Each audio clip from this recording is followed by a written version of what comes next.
with your favorite program, Business Review, live from Johannesburg. Hello and welcome to yet another special edition of the program. I'm your host, Refilwe Monageng. The African continent has been seen as an unprogressive platform with lack of adequate leadership, yet a mass of prospects of growth in a socio-economic way. Now, to combat this notion and many others, African Leadership Academy was founded in 2004 with the belief that ethical leadership is the key to transforming the African continent.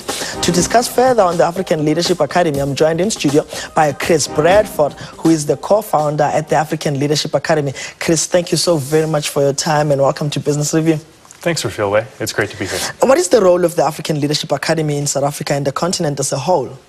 Well, African Leadership Academy seeks to bring together the most outstanding young leaders from all over the African continent. Are you talking about people like myself? Absolutely. Young leaders from all over the African continent, from Egypt and Morocco down to South Africa, from Senegal to Tanzania, bring them together on one campus, ages 15 to 18 years old, prepare them for their last 2 years of secondary school, for a lifetime of leadership on the continent, and then work with them throughout their lives to ensure that their goals and initiatives are developed and met and achieved. When you're talking about young leadership, young people who are leaders, how do you gauge and how do you recognize them? Well, we go all over the continent with a team of admissions officers, or talent scouts, if you will, who identify young people who have demonstrated at age 14, 15, 16, 17, a disposition for action and creating positive change in their communities. We ask every applicant to African Leadership Academy, and there were 2,500 applicants this year for our 100 places, a single question in their first round application, which tells a great deal about a student's leadership potential. And that question is, tell us about a need you've identified in your community, so your home, your school, your church or religious organization. What did you do about it?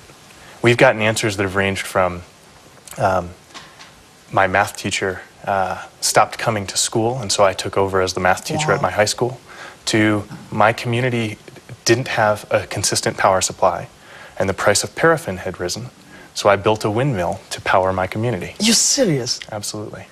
So African people are doing it for themselves, and there's opportunity for Africa to be self-sustainable. Oh, absolutely. Every day I have the good fortune of working with and coming in contact with these amazing young leaders. And if you step foot on our campus, the one thing that you'll clearly feel is this vibrancy and the sense of the possible. I can imagine.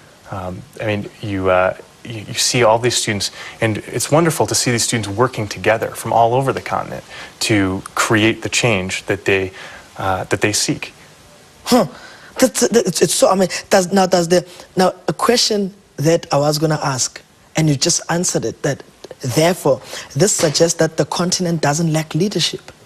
No, I wouldn't say that the continent lacks leadership, but what African Leadership Academy seeks to address is maybe an undersupply of leadership, right? Or really turning people who have tremendous leadership potential into transformative leaders in the spirit of a Nelson Mandela or a Desmond Tutu or a Mark Shuttleworth, right? And leaders who will go out into the public, the private, and the social sector and be what we call agents of positive change. African Leadership Academy defines a leader as an agent of positive change, and Africa is rife with agents of positive change. Are there any other institutions in Africa of the same stature like you, like the African Academy of Leadership? Well, I'd like to think that African Leadership Academy does a lot of things that are pretty unique as far as our Pan-African scope, our unique curriculum in leadership, entrepreneurship, and African studies that accompanies our academic studies, and also our lifelong engagement with our students. But I wouldn't say we're the only institution on the African continent that's focused on developing and networking leaders. Here in South Africa, we've even seen other educational institutions, most notably the Oprah Winfrey Leadership Academy for Girls. The Ellen Kuzwayo School of Leadership, I know it was launched sometime last week. Absolutely. Or even the Richard Branson School of Entrepreneurship down at SEDA, yes, right, that have had a great impact on their students and in preparing their students for the leadership roles they'll have later in their lives. Something that's interesting, where does your organization find its funding from? We have been funded to date by a mix of individuals, corporations, and foundations.